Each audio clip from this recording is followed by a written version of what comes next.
How many kids do you have? Two. Oh, I didn't know you had a second. Was that recent? Yeah. No, Austin's 11. Okay, and what's the other one? Emily, she just turned 10 actually. Oh, they're close. Yeah, a year and a half apart. Does Austin do jiu-jitsu as well? He did. He started out with Muay Thai and Jiu Jitsu, but now he does rep hockey. Oh, okay. That kind of takes over his life. Oh, okay. Very cool. Very cool. So explain the space you're in. Physical space, like the co-working space? Yeah. Because not many people are familiar with these businesses. Yeah, because it's another type of investment property, so it's actually good to share. That's the first time we're talking about it. My jiu-jitsu training partner that renovated an old building, and now he has the co-working space in there. Do you want a quick tour? Sure. Give you a quick tour. We've never done this before. For those listening, we'll figure this out. Again, we haven't really done this before. Oh, it's huge. How many square foot is this place? To be honest, I'm not sure. So this is just a hallway with some offices. It's more than 10,000. It looks like more than 10,000 square feet. We have some desks, co-working desks. Just like a random community member desk that you can come in. Cool. Pay like a community member fee. Big offices at the back. We also have super nice kitchen too. What's up? How are you?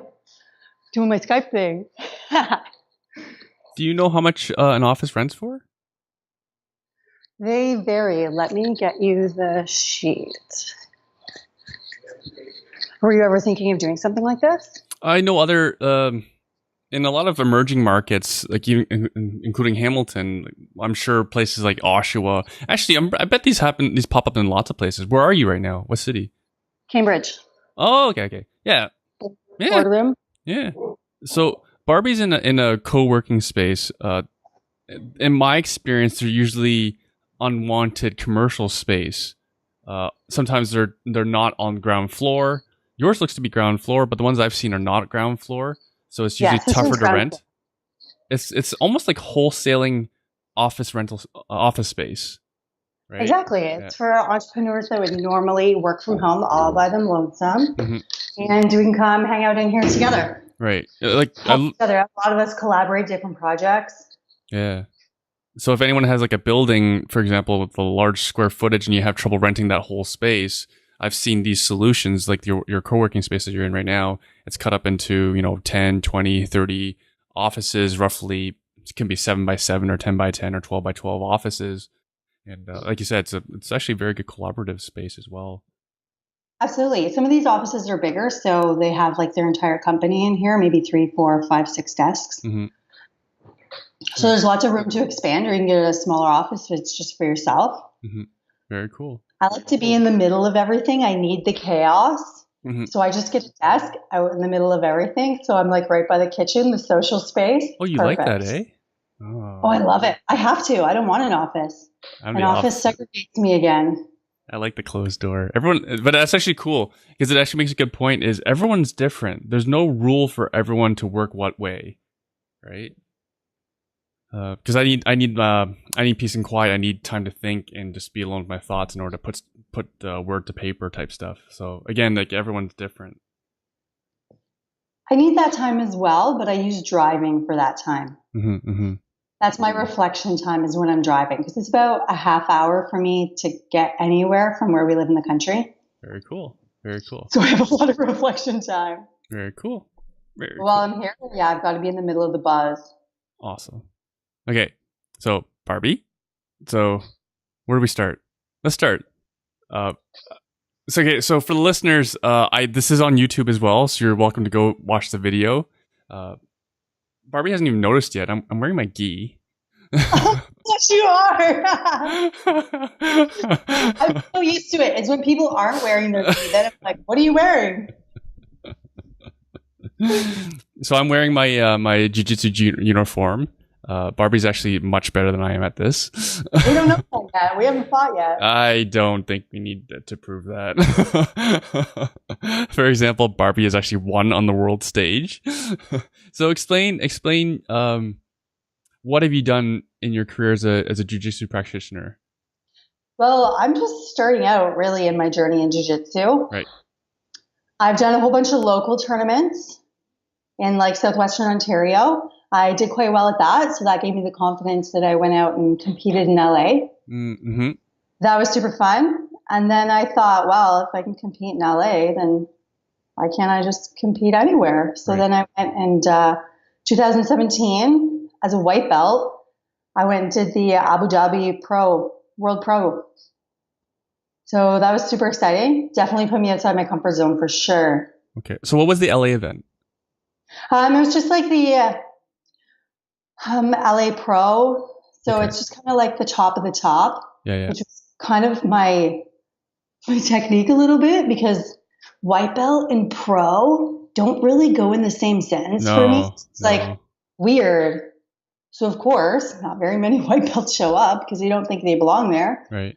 So I'm like, sweet, I'll go. Uh-huh. So there was less people. It was awesome. Is that bad? But you still won, so. Yeah. I just didn't have to fight 30 people to win. Well, yeah, but if you did fight 30 people, you probably still won.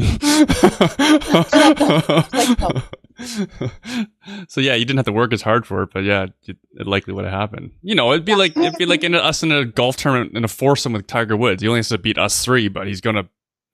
If we put 1,000 people in the room, he's still gonna beat us all. It was a fun experiment. Really, it's just being able to push myself, right? And not just physically, but mentally. Being like, hey, yeah, you can go compete on that stage. You could do it. Like, why can't you, right? Right.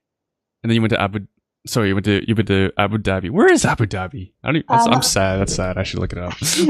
Yeah, Google that. Abu Dhabi is in the United Arab Emirates. So very far, other side of the world. Yeah, other side of the world. And what was that like? That was amazing. I loved it so much. I had a friend go the year before, and she was telling me, oh, be careful. You don't know how you're going to get treated as a woman. I guess she didn't have a great experience. Maybe I have just for an outlook. I got treated better there than I do in Canada. What do you mean? People treat you poorly here? Don't they know you can strangle them? There. It was amazing. I love it. Other than ma'am, everything is ma'am. Made me feel really old. Yeah, super polite, super respectful. If I had to go into another line for anything because I'm a woman, basically it's so I can get to the front of the line. Right. It was amazing. I just have to like wait for all my male teammates forever as they go through the long lines. Now, why was that? Why did you get special treatment? Because you were a fighter? Like, no, just the difference between the male and the female. So we go in different lines. Things are more segregated there. Oh, okay. Just because segregation, there's just more men as well than women, so everything's moved faster for you. Oh. Yeah, there's less women in the jiu-jitsu tournament. Right. It's like the opposite of like being in a stadium, like men's versus women's bathrooms, right? Exactly.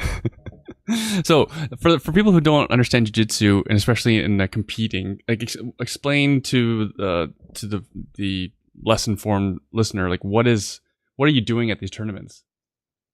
Well, jiu-jitsu is a grappling art. So if you've watched UFC before, usually a form of Muay Thai would be the upper part where you're striking with like punches, kicks, elbows, knees. And when you get to the ground, it's usually a form of jiu-jitsu or wrestling. So it's submitting your opponent via like a joint lock, like a knee bar or an ankle lock. You're just basically trying to break their arms and legs. Or you can deprive them of oxygen by choking them out. So it's a lot of fun. I'm sure people are scared right now. No, it's not as bad as it seems. I do jiu-jitsu for personal development. It sounds funny. And I also do it to get better at business. Whenever I have a problem in business, I actually don't stop training and focus on work. I stop working and I focus on training because I can solve my problem either in the ring for Muay Thai or on the mats for jiu-jitsu. And they're both interchangeable with the lessons. So I can, learn without losing a lot of money first, and then apply that lesson to business. Right. No, it's I've been studying a lot about grit lately, and like sports extracurriculars are just part of it. So anything is actually good. I probably follow the same philosophy as you. I choose jiu-jitsu because it's very practical. And for example, I was discussing with someone today. We hadn't seen someone in a while because they didn't know. Investors are listening to the show. I know a landlord who was assaulted by their tenant very badly, right? Oh, that's horrible. Yeah, and jiu-jitsu will help. Absolutely. Yeah. For sure. Yeah, investors, and especially real estate agents, makes me nervous when you do those open houses all by yourself, right? Mm-hmm. But I feel a lot more confident having the skills to defend myself. Like I can go run at 5 a.m. and I feel like it's cool. I got this. Right. I have a lot of confidence too. Yeah. And men who are 6 feet tall and 185 pounds are intimidated by you. Yeah, that's what I got. Actually, talk to that because I've shared before. My daughter is so the words I used to explain is I had a conversation with Cherry, my wife Cherry, and yes. I said, okay, so great, the Go bus station's right by our house, so our daughter can get on the bus and go to McMaster and come back and live at home during school. And she says, well, that's not fair. What if she wants to go somewhere else? And then to make it worse, she asked, what about her son? Like, well, if he's going to be bigger than I am, he can go wherever he wants. So total, like, double standard. Is that right? Yeah. So my wife said, obviously that's not fair, but this is the overprotective father. And I'm sure many of you men who are fathers of daughters feel the same way. I'm sure your mother of daughter doesn't feel that much different. Maybe I may be a little bit extreme. So then I slept on it and I said the next day, okay, fine. My daughter can have the black belt of her choice, and then she can choose wherever she wants to go. I told my daughter too, okay, so once you get your black belt, then you can date whoever you want. That's fine. No dating until you have your black belt. Right. But I think jiu-jitsu is excellent for boys too, just getting started, because there are, other than learning to defend yourself, which everyone needs in this day and age, mm-hmm. you also get the benefits of work ethic, resilience, mm-hmm. being able to learn to focus in chaos and mm-hmm. such. There's so many added personal development benefits that mm-hmm. people of either sex can benefit from, especially as they're growing and kind of learning their own bodies and learning how to use their own minds too. Mm-hmm. Mm-hmm. I obviously teach the kids classes. Oh, yeah, so you're used to telling all this stuff. Yeah. So I'll share one quick thing. The way I've heard learning martial arts is almost everyone's done first aid and everyone understands why you do first aid. Then you think about martial arts, it's almost as if it's first aid for yourself, right? Because first aid is for somebody else. You're saving somebody else. Learning to defend yourself is to protect yourself and your life. That's like preventative. Yeah. So, why jiu-jitsu for yourself? Why the decision? What's the argument for jiu-jitsu over, didn't you watch Karate Kid? Like, younger, smaller kid learned karate and he beat up the bigger, stronger, faster, more athletic opponent. So that sounds practical. Like, why not? And then Taekwondo, that seems everywhere. Like, that seems, kicking and punching and breaking boards seems applicable. So when I first got started around 6 years ago, I asked a couple friends of suggestions. Hey, where should I train martial arts? And they all recommended the same place in Cambridge. Ironically, none of them actually trained there. They trained at competing gyms, but they all recommended that I go to Mass Academy in Cambridge. Mm-hmm.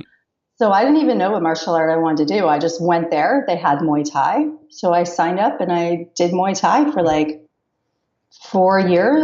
or 4 years before I started doing jiu-jitsu. Mm-hmm. Then actually my daughter and son, they started jiu-jitsu first. And Emily got to the point where she would go to tournaments that were so far away that a coach couldn't always come. So she told me that I needed to level up so I could teach her and coach her when we went to these tournaments. Mm-hmm. So it was actually Emily that decided it was a good sport for me to try out. Interesting. And then again, our listeners are often new to this subject. So I want this. So my daughter's example is the decision's already made. She's gonna be doing jiu-jitsu, and then she'll do some boxing for stand up. But that's only just so a little bit of stand up, right? What I'm trying to get to, like, what can you do to men?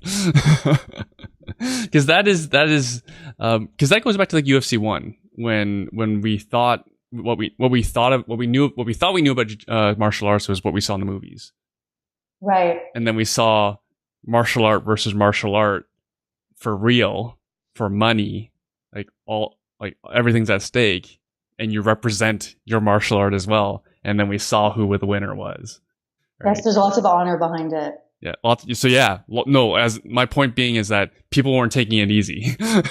They had the weight of the martial art and all the schools and lots of pressure, tons of pressure, right? And then you saw who won, right? I think that's one of the reasons why I like Jiu Jitsu so much, is because it's meant for the smaller person to defend themselves. It's a defensive art. So you're able to use the techniques and leverage against a larger person and still come out on top in a advantageous position, as you know, right? Yeah, it's crazy. I like it. My daughter has actually used her jujitsu to defend herself from a 4-year older boy attacking her and her friend. Tell me about it. It's it's a unfortunate situation. I won't get into details about it, but she was able to avoid being taken down by an older person. And so they went for her friend, and she was able to take down the boy, pin him to the ground so her friend could run away. And she was able to run away afterwards. But for an 8-year-old girl to pin a 12-year-old boy to the ground so he's immobile, you have to be able to have the different techniques to use your leverage properly. Right. And that's something that Jiu-Jitsu teaches us. Right. And what do you think the weight difference was between the two? Oh, like 60, 70 pounds. This kid was huge. That's incredible. Yeah, so that's one reason why we train Jiu-Jitsu. And the other part is she had the confidence that she can just handle the situation. Right. Like she just went and did it. Right. And that was first aid in a different manner. She basically did proactive first aid on her friend. Yeah, she was able to help herself and her friends. That's fantastic. That's amazing. Okay. I don't know where our listeners are feeling about this at this point. Because you are an investor in Cambridge, I'm assuming? No, actually. We invest in Ayr. We have a couple agricultural properties in Ayr, so farms. Okay. Sorry, where? How do you spell that? It's AYR. Oh, I've heard of that. Okay. One in Drumbo. Okay. I'm Googling again. Go ahead. And then we also have a single family home in Guelph. And then a single family home in Brantford as well. Right. And that is because real estate funds your lifestyle, does it not? Yeah, it's amazing because I don't need to exchange time for money. I can cash checks when I'm like fighting around the world, right? All my traveling is funded by my real estate. And you are it enables my lifestyle. And just to clarify, like, you are a world champion, are you not? I'm a world champion white belt. I was only a white belt then, so it's not like super cool, but you still have to work your ass off and like train 3 times a day for like years in order to get there. It's still work because you're fighting people that are the same skill level as you, but it's not really as cool as like world champion, any other belt. But I'm working on that. That'll be next. But that still is the title, is it not? Yeah, it's the title. Yeah. Not many people are committed enough to train 3 times a day.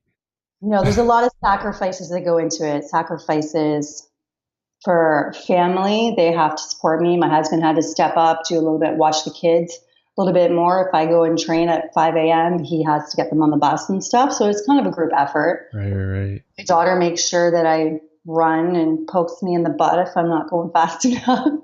Okay. How did you get started investing in real estate? When we were super young, it was actually my husband's grandfather passed away, and we purchased his home at like 18 when we were in university. We purchased the farm. And that was our first rental property. That's while we lived in, we call it the Panel Palace. It was like a 1-bedroom 70s basement apartment in the ghetto in Guelph. Oh, that's when you were a student. Sorry. Yeah, when we were a student. 18 years old. That's fantastic. How can I ask how much the purchase price was? I think it was around like maybe 385, something like that. That was So still a chunk of change. a lot of years ago. Yeah, well, Chris worked a lot. He worked on a dairy farm since he was 9 years old. Okay. He worked every summer in university. I actually dropped out of high school to start managing for Microsoft when I was 18. So we have some money saved up for down payment. Fantastic. And it's an investment property now. Your grandpa. Yeah, it's an investment property. Yeah, we've never lived there. What do you do with it? It's just been tenanted. So we rent the land out to a neighboring farmer, and then we rent the house out separately. Oh, fantastic. Like I'm just actually, I got a new roof on it today. Never ends. No, that's okay though. I don't mind one bit. What do you rent a farm for? I've never asked anyone before on this show, at least. Both our farms are cash crop. So then a farmer will work the land, and I think this year it's soybeans in one and corn in the other. And then he pays you a monthly fee, or he pays you a percentage? How's that work? He just pays annually per Okay. acre. It's a certain amount per acre depending on the fertility of the land. Right. And you pay less property tax, because it's farmland? Because it's active Correct. farmland? Correct. What percentage do you think you pay less? Like you pay like 10 cents on the dollar or less? Let's just say that 50-acre farm. It's 50 acres? Yeah. Which is actually really not a lot when you consider a farm. That's one of the smaller farms. But a 50-acre farm, we pay the same tax as we pay for a 30-foot single-family lot in Guelph. Oh, okay. Interesting. And then any potential development opportunities down the road? Not in this area. It's all protected agricultural land. Oh, interesting, eh? But it's not greenbelt. No. Interesting. No, it's all done by the specific township and counties as to what's protected and what's not. Right. So we can't even sever. We need 150 acres to sever into two 75-acre blocks. Because we're like, build dream home. Are you even allowed to build a house on it if you wanted one? We'd have to tear this one down in order to build, but it's kind of our cash cow. Right. So I wouldn't want to do that. So we just bought a different farm. Sorry, is the house your cash cow? The house is a cash cow, or the whole land property. is? Right. The whole property, because we have a majority of it paid down. Oh, okay. We've had it so long, right? Wow. Well, you talked about sacrifice, like to come up with that chunk of change at 18, when a lot of people would have drank that money. Lived at home. That's fantastic. And how much of your income is that property responsible for? Probably about half. Wow, fantastic. The majority of that one's like paid off. Right. So my first thought is like the importance of starting early. Oh, 100%. Yeah. I'd like to think I'm young now at 35, but starting at 18, yeah, it was awesome. Like, what were your thoughts when you were 18 about buying this property? Did you know what the opportunity was? Did you have it all figured out? Like, not fully. My husband's parents owned a couple properties. oh, okay. My parents tried real estate like back in the 80s, and I think they just weren't educated enough. Like, you know how now we're a part of these groups, we research, we network, we're educated on what's happening so we can make good investing decisions. Right. I don't think my parents got any help. So they got burned. Right. So they were, are you sure you want to do this? I'm like, actually, we got numbers, Mama. You never had numbers. Right. So they were apprehensive. Chris's parents were like, go for it. I think a lot of investors, well, it's actually not even, real estate to me, what we do and the education that we receive, to me, it's not investing. This is business, and it starts with economics. And I do not think people think economics when they think real estate investing. I mean, people who listen to the show are probably quite well educated around the subject. But people think, oh, just, like a mutual fund, for example, you just stick money in and it's supposed to go up. On average, it goes up, right? They don't really understand why it goes up, why it goes down, what can affect the market, right? Absolutely. Outside influences, when you talk to especially any investor who's probably against real estate, actually, very easy question I always filter people with. People say, oh, the market's going to crash, I heard. Okay, so then I go, okay, what has to happen for the market to crash? And then 8 or 9 times out of 10, they say, oh, it always crashes. What goes up must come down. Okay, it crashes. Yeah. So people like you and I go buy more real estate. We go buy more, yeah. Other people can't qualify for mortgages, so now they're renting from us. Mm-hmm. Like, what's the matter? Exactly. And then I ask people to quantify it. How much did it crash? So people talk to 1989 all the time. They go, oh, it crashed, right? Okay, how much did it crash? How much did it crash in 1 year? How much did the price move in 1 year? Right? And they don't really know, right? And it's like 7%. A lot of it's just fear-based. Right. But think of it. A lot of people make excuses for non-action based on fear. Exactly. But then if you quantify it, if we lost 7%, we give up like a year of returns. And if you've invested for 5 years, you give up 1 year of returns and you still have the other 4 years. It's a roof and a furnace in the same year. Moving on. Yeah. No, like what's your lifestyle like now? You're actually on the other end of what a lot of people want, and actually you're much younger than what people expect to be on the other side of having a portfolio. What's life like? What's your day Monday like? to Friday. Well, my day I get up super early. Uh-huh. So Monday, Wednesday, Friday, I get up at 4 a.m. prep my meals for the day. I'm at the gym for 5. I do a half-hour run usually before class starts because I'm old and I got to like warm up a lot or I'm going to pull things. And then Jiu Jitsu starts from 5:30 a.m. to 7 a.m. Sometimes I'll do a private lesson after class. So twice a week I try to get a private lesson in from my coach. And then I go to physio right after. So I have physio twice a week. It's more preventative. He's like an athletic therapist, but he's a real physio and just like fixes whatever I need. He knows his whole goal is to make it so I can keep training. He's absolutely amazing. Sorry, you said once a week for twice. Athletic? Twice a week. Twice a week. Man, that's a lot. You know how many people don't go, period? Well, if I want my body to perform in like top function, then I have to pay attention to it. I have to treat it well. It's like getting your oil changed in your car, right? Right. Your benefits cover this treatment, right? Yeah. They do. You do have benefits? I have benefits to my husband's work. Oh, lucky. Yeah. I'm fortunate that way. Nice. What does your husband do? He oversees milk testers for dairy herd improvement. Interesting. Yeah, so he's the manager for them. So he does a little bit of like software consulting with dairy farmers. Right. Helps them run their farms more efficiently. So sorry, you mentioned you trained between 5:30 and 7 plus the half-hour running, which is for many people that's the only workout they get. Are you back in the gym again? So depending on the day, Monday and Wednesday, if I can, I try to drive down to London to one of our affiliates and then train with Professor Steve Poulin down there. He's an amazing black belt. He's kind of adopted me and helps me out a lot with my stuff. So I'll try to get some extra training in with him if I can. And then Monday, Wednesday, Friday, we have class again at 7:15 p.m. And I also teach the kids classes from 5:30 to 8:30 at night. So we have 2 different age groups, and then I throw in a competitive class there too. Competitive adults or kids? Competitive kids. Wow, you have a pretty packed schedule. Yeah, exactly what I want to do though. And they pay you lots, right? That's how you afford this lifestyle?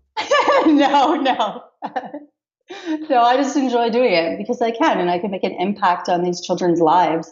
I've already seen little boys and girls be so shy and not want to talk to anyone to literally unleashing their inner beast and like crushing other kids in tournaments. And then it's all love. Afterwards, they go play Barbies together. It's so cool to watch. How do you spell Steve Poulin's name? StevePoulin. Oh, so it sounds like French Canadian. Steve Poulin. Perhaps. I don't know. From the Submission Academy. Does he train like other killers from London? Trains a lot of killers. Oh, can you name drop? Like former UFC people? Like No, he does more like family-oriented class. Like it's more of a family-oriented academy, but he does have a lot of like high-level athletes that he trains out of there. Oh, fascinating. Okay. He has a solid program. Very cool. Very cool. Yeah, so he always helps us out as well. When do you do real estate? When do you earn all this money you're making? I don't really have a lot to do. Like, you need a roof, make a hole. Okay. I'm also, so real estate's given me like the time and the income that I can pursue other things, right? So I'm actually starting a new company. Yeah. The Jiu Jitsu journals I was telling you about. So a high performance Jiu Jitsu journal. So I'm going to be selling those, and then most of the proceeds are going to go towards helping after school programs for kids to get involved in Jiu Jitsu, keep them off the streets after school, sponsoring athletes, sponsoring kids who can't afford to train, send them to camps, things like that. So I do that during the day.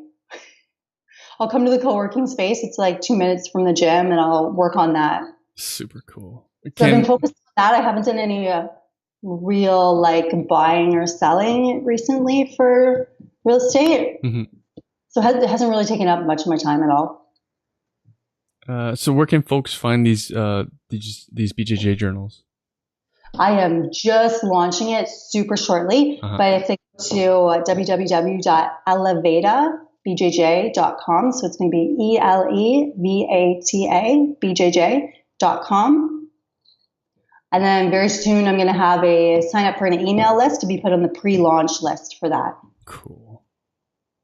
So that was one of my ventures when I went over to China recently, to get all of that fun stuff organized. And so for listeners who don't know, explain the trip to China. It's funny because I've talked about this trip to China many times in the last like 3 months. Are you interested in going? No, I'm focused on the real estate stuff. Yeah, that's good. You're focused. Yeah. So the trip to China was Brian and Greg from the Rockstar Group. They have very successful Amazon businesses themselves, and now they're getting into teaching other people about Amazon and how to source products and such. So we have different streams of income, right? A lot of us already have real estate. This is an additional stream of income for us. So we had a couple classes to prep before we went. I actually kind of decided not long before the actual trip, so I just hopped in. But we went to China for a week and learned how to source the different products, learn what makes a good product, what doesn't make good product. We were working one-on-one with our agents. At night, we would all get together, kind of see how things went through the day, any feedback they can give us, help to get us on the right path. It was an absolutely amazing experience. I love it, I love it, I love it, and I can't wait to go back. It was so exciting. You're going to go back? When are you going back? I don't know yet. It'll depend how this product launch goes, how in demand things are. And I'm also sourcing 2 other products, Jiu-Jitsu related, while I was there. So we'll see how that goes. Are you able to share what they are, or is it still private? It's top secret right now. Totally cool. No, it's totally cool. Just because I'm still doing iterations to like increase the product quality and stuff. So I'm kind of still going back and forth with manufacturer to get it exactly the way I want it. So I don't want to tell you it has this when a month later it's not going to. Got it. No, because a lot of people are secretive on this because it's a very visible business and it's a dog eat dog world. Oh, that's not good. We're talking about China here. Yeah, I'm not so worried about that as other people because they're like super duper competitors. But mine is not. They're not products that a lot of other people carry. So it's not like I'm making the 50 millionth gi on the market right now, which wouldn't be a big secret anyway. So I'm trying to find other avenues that I can raise money for these programs. Yeah. And maybe aren't so competitive that I can have a little bit of an edge or a unique factor about them. Very cool. No, that's cool. And for the listeners who don't understand, with products that people are sourcing from China, well, people get it. You know, people who've been to, like, for example, Pacific Mall, and you see like a fake Rolex, for example, or fake anything really. This is what we're talking about. And sometimes what some people don't understand is when you see something fake, it may not necessarily be fake, what happens is, what I've heard is, for example, like a big brand will order, say, 10,000 sweatshirts from a manufacturer, and then the manufacturer will say make 20,000. So 10,000 will go to the purchaser, the company that ordered it. Say it's Adidas, Reebok, Nike, whatever, and then 10,000 go to their own vendors. So it's exactly, it came from the same place, right? Yeah. A lot of the time it's the same product with a different name on it. Oh, that too. Oh, and that's is that the proper term for private labeling? Yes. Yeah. And I don't. My wife told me, for example, like Huggies. We're Costco shoppers, and we have kids. They're out of diapers now. Oh my God, they are out of diapers now. Congratulations. Parenting win. Cash flow back to the household. But she told me how Huggies is available in Costco, and they also make the Kirkland brand for Costco. So it's all Huggies. You just don't realize it. It's just marketed under a different name. Yeah, under the Kirkland private label name, right? And there's probably many other examples of that where you see a Kirkland brand in Costco, and it's good chance it's made by the same people who make another product in the same store or a brand you've heard of. Yeah. Absolutely, and from there you can decrease or increase the quality and price as you see fit according to what market you're going for. Awesome. Are you going the Amazon route, or are you going on your own? I'm going to be going for my own network to begin with. I will be going Amazon eventually. I'd like to keep as much of the margin I can to give back to the organizations that I'm supporting, but we'll see how it goes. I'm not adverse to playing around with it and kind of having some fun and figuring it all out, right? There'll be some lessons learned for me, I'm sure. For people who aren't as familiar, what is the benefit of being on Amazon versus doing it yourself? Amazon's the built-in marketplace. People are already searching for everything on Amazon already. So it's a lot easier to attract the customer initially because they've already built that platform, and they do all the marketing and advertising and such kind of built in for you in a way, to a degree. And it's like a trust factor as well. Yeah, there's trust, and you trust the marketplace. It's super scary. It's so easy to buy, right? I just give my thumbprint to my phone and I just bought whatever. Yeah. It is. And they have a logistics chain to support it, right? So you do get that awesome customer service. Things are here in 2 days if you have Prime. Whereas if you're shipping it yourself, like, it's going to cost you a lot. Are you literally like shipping it yourself? Like there will be in your hands and you're putting a stamp on it? No. How am I going to travel around the world if I do that?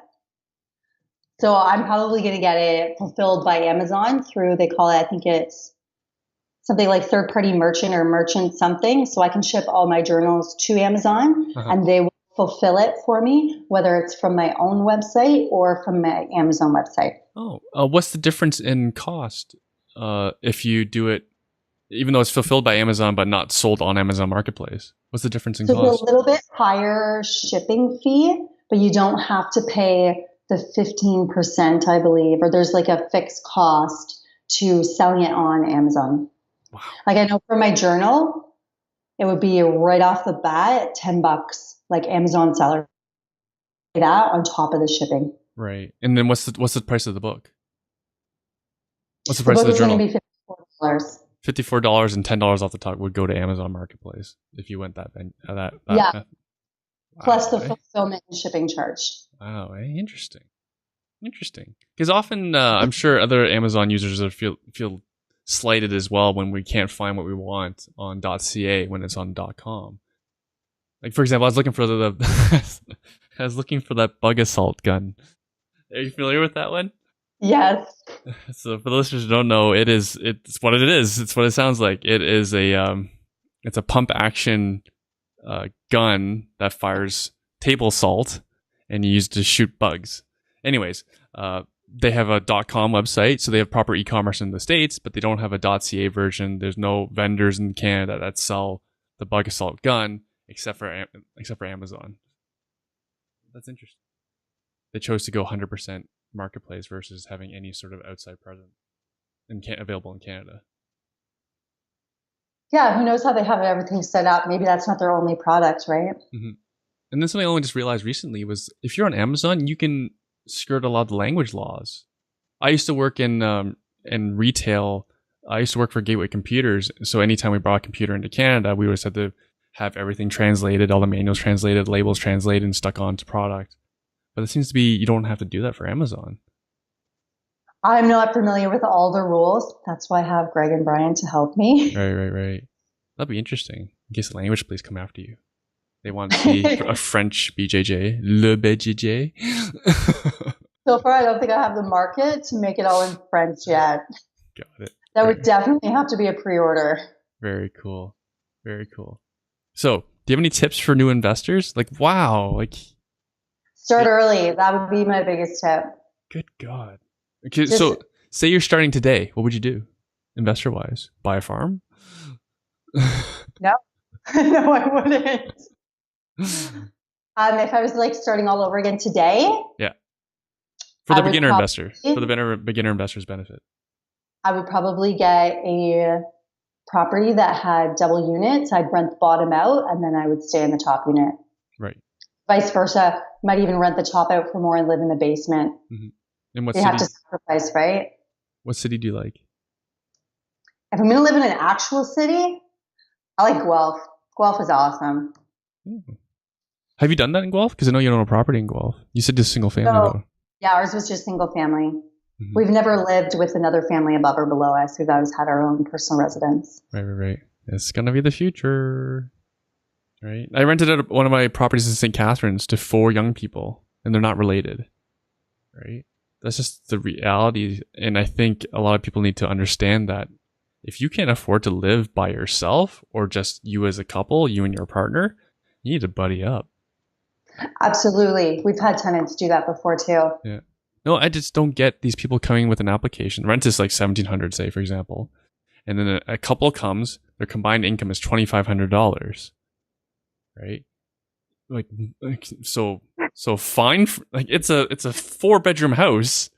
Find another friend who makes at least another $2,500, and then maybe your combined income will work. Right?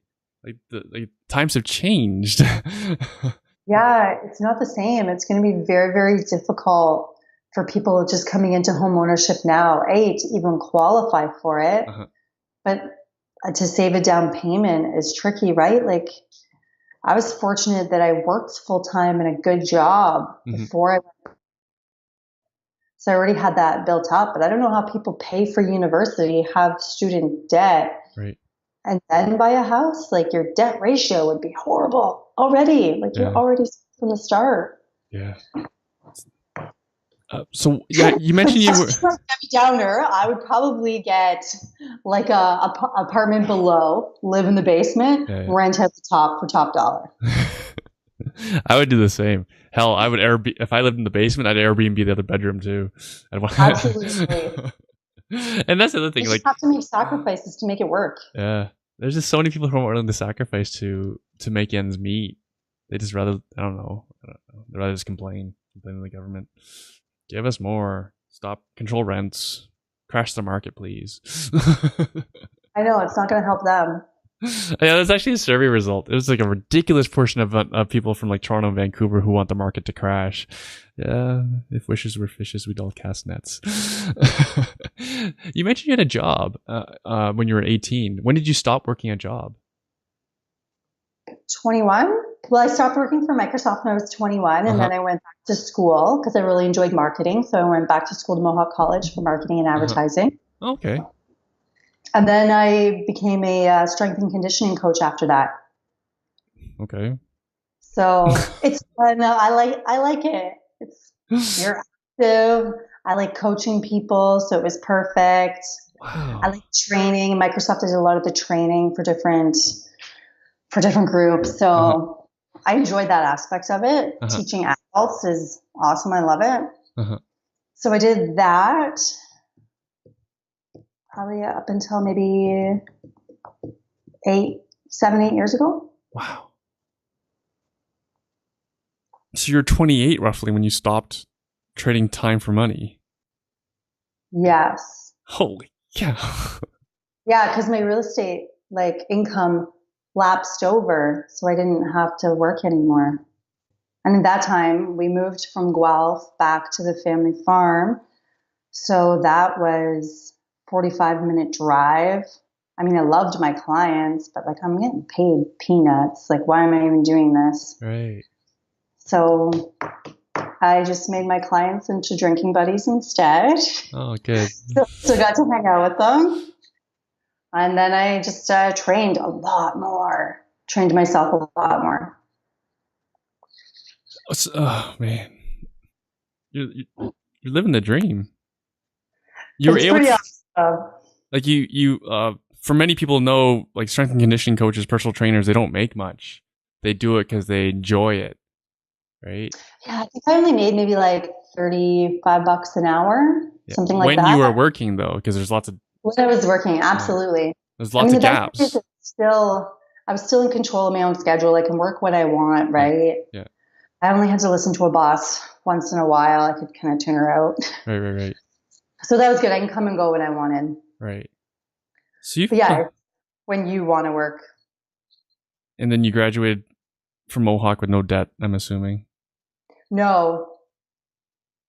I don't think I was entitled, but when I quit Microsoft, I'm like, okay, so what do people do when they go back to school? Like, they get part-time jobs. That's what these college students do. I'm going to get a part-time job just so I could feel cool.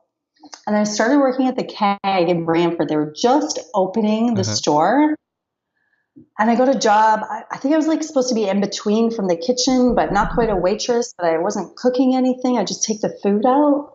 And then like days before we opened, they're like, okay, so it's your shift to clean the toilets. I'm like, no, it's not. Right. Not going to happen. And then I just started tutoring at Mohawk College instead. That was way better. Because there's more into the teaching, right? I could teach more so adults. And that was way more appealing than cleaning toilets. But I think I'm like, and I have to pay you to go to school. So I just quit a job and now I have to pay you to teach me. But it was super fun. I got it down really quickly because I didn't have all that social stuff to worry about. I didn't really care about making friends and stuff. I just wanted to like go home. I played Barbie Benton while I was there. So I got my social aspect through that. But I can just like whip off assignments because like I've already done this, right? I've done this for a real company already, what they're teaching you. So I was able to fast track it in a lot shorter time. You've basically lived your life in your terms your entire adult life. Yeah, I think I have a problem with authority. There's nothing wrong with that. Lots of people do. But I'm scratching my mind for anyone else I know who's done what you've done, hasn't lived your life the way you wanted since you're pretty much 18. Right? Answer to no one. Yeah, I just enjoy what I'm doing. If I just like the toilet experience, if I don't like it, I quit. I find something I do enjoy. Right. So I'm never pigeonholed into doing something I don't want to do. It's Canada. We have unlimited options. Like you can do whatever you want. And your home is paid? Sorry, is your home paid off as well? No, we have a little bit on it. Okay.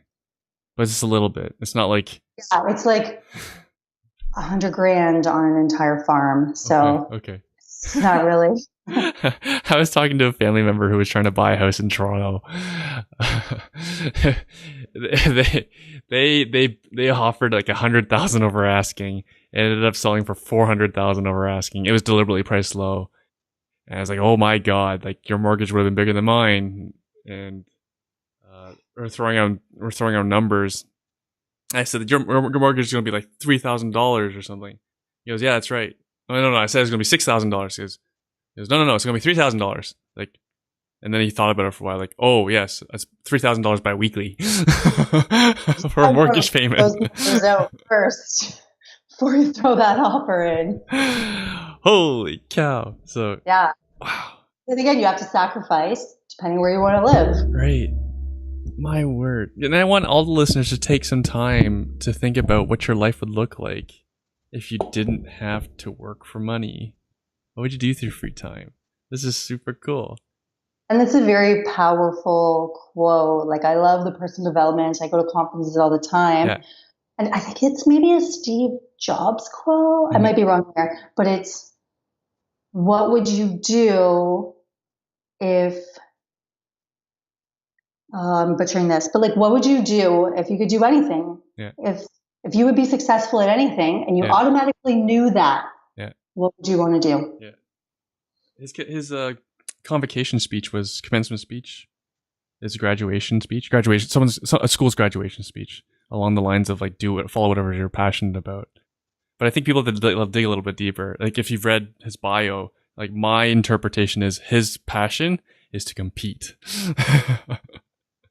So they're right, yeah, just different. You compete on different areas, though, right? His area to compete was in the computer, personal electronic devices and computer world, right? So anyone who hasn't read or listened to his biography, like listen to it. He was crazy competitive, even with his own employees, right? He would compete. He would have product launches to compete with his own people, right? Because he wanted to be better than them, and they would like, yeah, it's crazy. But again, so people, I think, and I feel too many people on social media have interpreted that as meaning just follow your passion. So like I joke saying I like to sit on a beach with a cocktail and just like hang out, and I'll go play some beach volleyball. Like that's my passion. No one's gonna pay me for that. Well, my passion is jiu-jitsu. I'm lucky for that.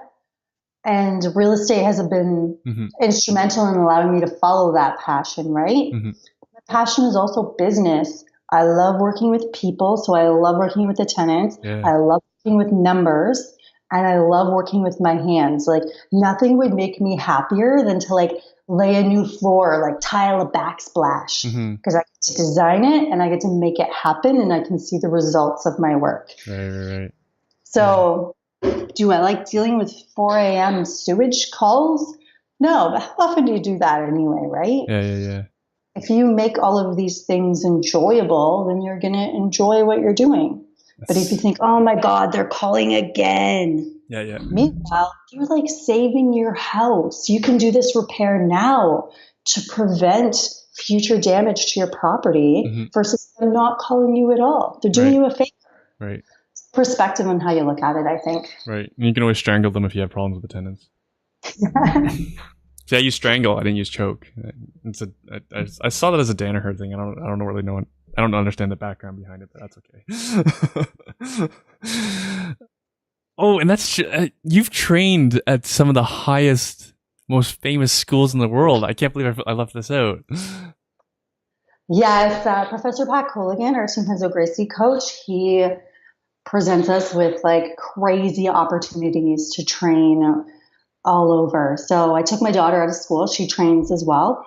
And a couple times last year, we took 2 weeks off and we went down to New York City and we trained at Henzo School. So we had a couple privates with Danaher. We did some group classes. We got to hang out with Henzo for a little bit. That was super awesome. My daughter was just like elated. Yeah, and one of our teammates was competing in the Kasai Pro. So we always go down and support him whenever we can. It's just a blast. Right. Like they're all super down to earth, cool guys. Like despite what they put on social media, they're just big teddy bears. Like for Emily to be able to like, she's little, right? Like Ryan and his pasta are all big. She can just like squeeze her way in at a venue, go up, give him a big hug and say hello. Like, and he's like, hey, how's it going? Gets down on her level, talks to her. Like all these guys, Eddie Cummings, like they're all so good with her and so friendly and happy and like, hey, how's your training going? It's just an amazing community to be involved in. Super cool.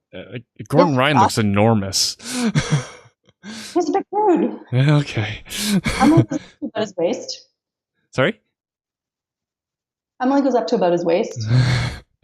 For those who aren't familiar, the people we're speaking to are like the royalty of this sport, and Henzo and John Danaher are coaches to some of the greatest fighters in history, including like George St. Pierre, who's in my opinion, he's like the Wayne Gretzky of.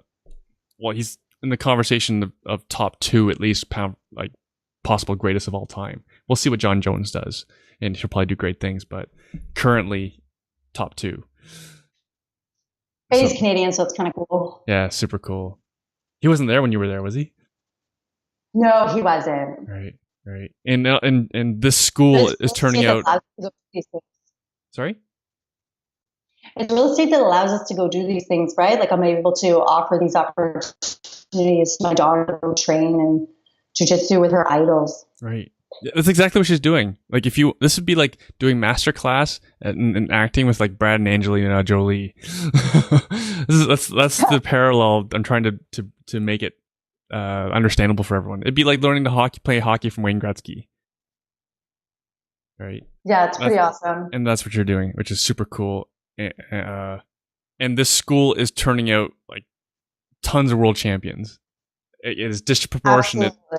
It is completely disproportionate the number of students they have that are world champions, and even at the highest levels, black belt and absolute. Like it's just nuts, and that's where you got to spend some time. 2 weeks. Yeah, we went down a couple times. So I think I took her out of school for about a month. I think we went maybe 2 weeks in December, and then 2 weeks in like July or August. But basically, whenever they have a Kasai Pro, we try to go down, hang out, do some training with the guys for a bit, and then go watch Kasai. Super. All right, Barbie, I've gone over time. Any final thoughts you want to leave to anyone interested in the sport? Because I've had people have reached out to me about the sport because they know that I do, and they ask like why or how to get started, or I don't want to get beaten up, or in the real estate world, or starting a new business. Anything you want to leave people with? I would say if you're looking to start anything new, then all the people who have done it before. If you have friends that are real estate investors or do jiu-jitsu or any type of martial art, go with them. Like go to a real estate meeting with them, get your feet wet a little bit, or go to a class with them. A lot of times you'll find what you think is such an intimidating environment. Actually, everyone's just super cool, and they're there to help each other out. Super cool. And just give it a shot. Very cool. For folks to follow along with you, how can they do so? I know you're pretty active on Instagram. Is that the best place? Yeah. Instagram's cool. I have Facebook too. My Facebook is Barbie Benton Perry. God took my maiden name out of there sometime. And my Instagram is Barbie_on_fire. Okay. So the audio was not so great there. So I'll have that in the show notes for everyone who wants to follow up with Barbie. Because you have some interesting... You had the signature picture of barbecued bugs when you were in China. Did you try it? No, I was advised not to, just because it was like from the night market. Okay. If it was from anywhere else, then I would have been okay. I really wanted the scorpion. That's like one of my life goals. Eat scorpion. So one day I'll get that. Oh, so you didn't have... Okay. You couldn't find a restaurant that serves scorpion? I thought that was every corner, like Starbucks or Tim Hortons. And I'm pretty sure that the ones that were on the stick in the night market were the same ones from 4 days ago. Okay, that's good advice. Okay. Yeah. Wild, Wild West. Didn't want to have to test out that health insurance in China. Very cool. Very cool. Barbie, thank you again for doing this. Super cool. I thought we were going to talk about like real estate and jiu-jitsu, but wow, you've been living the dream since you've been 18. I guess so. For like half your life, you've been living the dream. Like people want to live like you when they turn like 65, right? Start living like you when they turn 65. Freedom 18. Wow. Good for you. Congratulations. So happy for you. Yeah. If anyone wants to reach out, like I'd be happy to answer any questions that they have about living life on their own terms. Awesome. So cool. Thanks so much again for doing this. Yeah, thank you, Erwin. It was fun.